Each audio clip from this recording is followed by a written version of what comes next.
Hey friends, welcome back. I hope your weekend was good. Here's your glitch fix. Enjoy and don't forget, click the like button and subscribe. Thank you. First glitch. We were all gathered in my Aunt Joanne's backyard because every year we have this family reunion thing where my mom and her sisters pretend to like each other for a few hours while their husbands grill meat and talk about sports. And the kids run around getting grass stains on their clothes, and everyone acts like it's the best time they've had all year, even though we all know we're just ticking off a box on some kind of imaginary family obligation checklist that society or tradition or whoever came up with. So my cousin Sarah and I were sitting on this plastic green lawn furniture, sipping on lemonade. You know, the homemade kind that's actually too sweet, but you don't say anything because Aunt Joanne made it. And we were mostly talking about work and school and other things that don't really matter, but are just topics to pass the time until we could go home and return to our lives. Sarah was rambling about her boyfriend Mike, who couldn't make it today because he had a work thing. And I was half listening, just watching kids and adults and pets move about in the yard. But my eyes kept going to this dog, my uncle's black Labrador named Cole, who was pretty old and didn't do much other than lie around and occasionally bark when a car passed by. That's when I noticed Cole was focused on something near the bushes, and I mean focused in a way that dogs get when they sense something. You know, when they put all their energy into staring at a single point, and nothing else seems to matter, so it got my attention too because I couldn't figure out what he was staring at. Just when I was about to look away and rejoin the conversation with Sarah, Cole got up with a kind of urgency I hadn't seen in him for years, like he was much younger, and he bolted toward the bush, diving in like he was about to catch a rabbit or a squirrel or discover a treasure, and then he just vanished. I mean, completely disappeared into the bush, and I expected him to come out the other side, but no, Cole was gone. And it wasn't a big bush or anything, just a regular one you'd find in any backyard. I jumped from my seat and ran to the spot where Cole had been, and I swear I looked everywhere, behind the bush, even inside it, but there was no dog, and I started feeling this sense of dread like when you realize you're alone in a dream, but you can't wake up. When I turned around to tell Sarah or anyone who would listen, I heard my little cousin crying about a lost toy truck he had been playing with all day. And then I heard a noise in the bush, and I looked over, and there was Cole, standing there wagging his tail, and he had the toy truck in his mouth, and he dropped it at my cousin's feet, and my cousin stopped crying and picked up the toy and ran off to play with it, and I was just standing there staring at Cole, and he was staring back at me. And I swear he was smiling, like he knew something I didn't. And then he turned around and walked back to his spot in the yard and lay down like nothing had happened. Nobody else seemed to notice or care about these strange events, but Sarah caught my eye, and I could see in her expression that she saw everything and was as confused and scared as I was.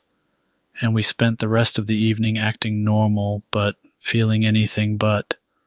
Like we were both waiting for something else to happen, something to explain the unexplainable, but nothing did, and the evening wound down like all family reunions do, with polite goodbyes and promises to get together soon, and I went home. Next glitch. So, this scared me so much I haven't traveled since.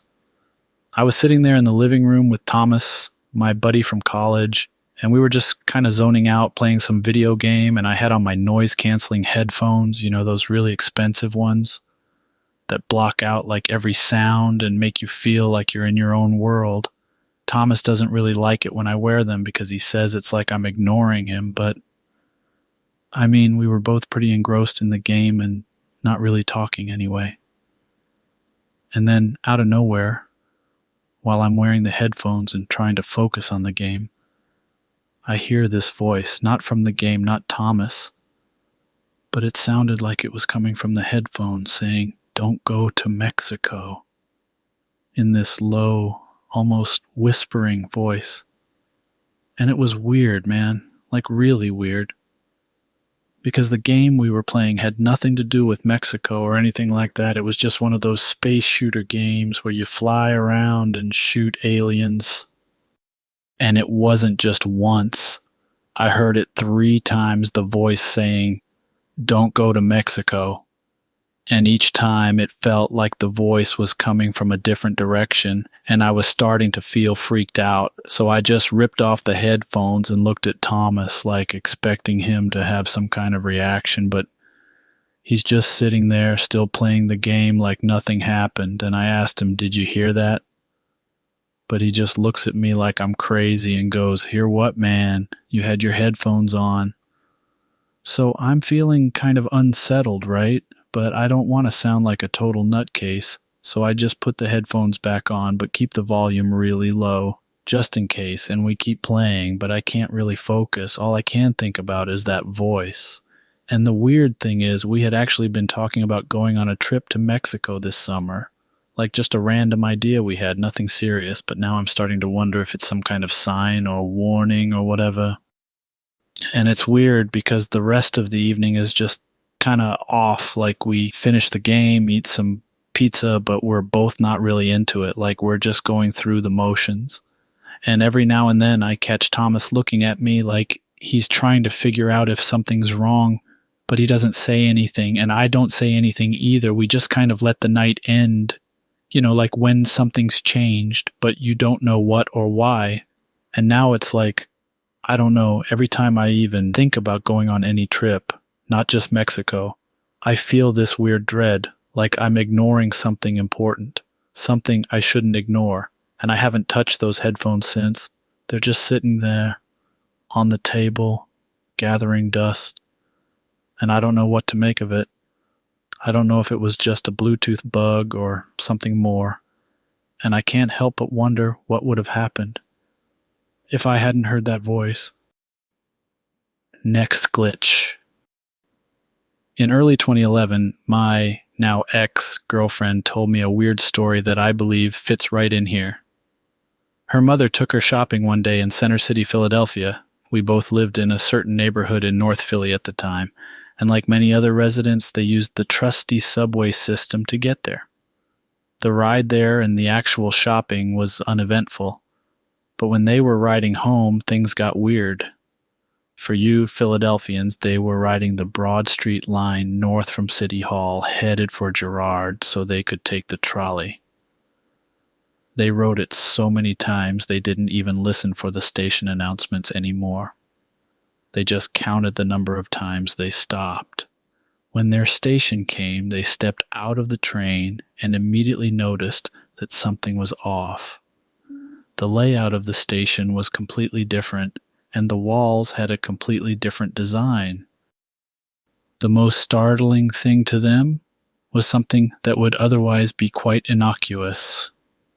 In the subway stations in Philadelphia, there are LED signs over the waiting areas that flash the name of the station in question, for instance, Fairmount Station or Snyder Station.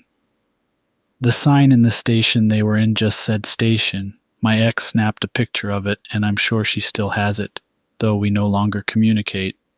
I was admittedly skeptical of the whole story until she showed me the picture. There were no exits in this station, and every spot there should have been one. There was either solid concrete or plywood. They start to panic and are unsure what to do. Freakiest of all, while they were searching for an exit, they come across an elderly janitor who looks them directly in the face and says, "You're not supposed to be here." They end up waiting on one of the benches and another train comes through. They get on and proceed to their destination. When they got home, they decided to research it, assuming they had just stumbled upon some old station that was disused. They were shocked and amazed to find that not only is there no station in use in the spot they should have been, there has never been one there, and the color scheme and layout does not match any other past or present SEPTA subway station. We researched it again shortly after she told me the story, but never found anything conclusive. We even rode the train and stared intently out the window searching for it, and it was just rails and dirty walls at the approximate location, just like every other part of the subway. Next glitch. I'm going to make this very short and sweet due to it being my second time writing this, which I am currently annoyed by. I'm extremely sensitive to everything. Even right now I'm having things happen around me as I type. And of course by sensitive I do mean intuitive, the paranormal, but we are not speaking about this at the present moment. We are on the topic of the glitch matrix. And being on such a bold topic, I will now tell you about the story of my minor experience with this happening. Now, this morning as I was laying down, sleep-deprived from playing too much League of Legends, my partner showed me this post on Facebook called A Glitch in the Matrix, and it was compiled of pictures that showed duplicates of people on a trolley, which kinda brought goosebumps because I remember this happening to me about mid-year 2015. It happened twice in one sitting, and I just lost my shit. As any average woman who works retail, my feet were very tired. They hurt like hell, and I honestly was not in the mood to put up with any more crap from anyone when I finally got on my ride home. I was so happy when there wasn't anyone on the trolley. So very happy. Hell, it felt like a spa day, resting my feet on my hour-long ride home. It was quiet and blissful, but I decided to throw my headphones on and jam. Not to my particular liking, my thoughts wouldn't chill with me. Instead, they were firing off thoughts like, some weird shit is about to go down. And of course, being hypersensitive to everything, I didn't want to put up with anything else other than music. I just couldn't deal, and I just wanted to rest. Unfortunately for me, I never learned how to turn off that intuitive part of myself, not that I ever want to. But it gets in the way of peace sometimes, and I really needed not to think of anything at the moment. However, my thoughts again blared loud and clear. There is some serious shit that's about to go down, and you need to stay alert. Again, I ignored and only thought of myself as being paranoid because it was so late at night. Yeah, that was the least of my worries. So for the final time, my mind screamed, "Something is about to happen. Something is about to happen. Stay alert. Stay alert." And then it happened. The trolley came to a halt, and the doors opened. A few people came flooding in, but there were these two particular men that stood out. One had a weird haircut that stood out. The other had a baseball cap on. Out of all the people that came in, these two sat at the front and caught my attention. They weren't my type. There was nothing odd that stood out about them. I just had the deepest feeling that this was what I need to focus on, and so I did. And about 3 stops down, guess what? The same dudes come in the trolley parallel to the one sitting in the front. If you've ever been on a trolley up north, some of them, if not all of them, reverse. So, it's the same in the front as it is in the back, but only one person is driving. Yeah, I shit myself. I couldn't even come up with a plausible explanation as to how something like this was even possible. Coincidence? Yeah, okay, just only if the coincidence didn't have the same clothes, hair, eyes, features, height, mannerisms, and let's not forget speech. So you tell me if it's just merely coincidental, or if there was an actual glitch going on in the Matrix, but oh, it doesn't stop there. Just when I thought things couldn't get any weirder, the next stop, a few more people come in, another dude sits in the front, and again, I have this really eerie feeling that this warp was about to repeat itself again. And my hunches were again confirmed when 2 minutes later, the same guy comes in and sits not even 2 seats behind his duplicate. Funny thing is, all of them get off on different stops, not even noticing one another. This was extremely odd, and a very minor case to some of the cases I've read and commented on already. But tell me what you guys think. I honestly believe there is something strange about it, especially since it was a full moon, and it was a very late night. Are you still there? Ah, yes, I thought you were. Thank you for listening.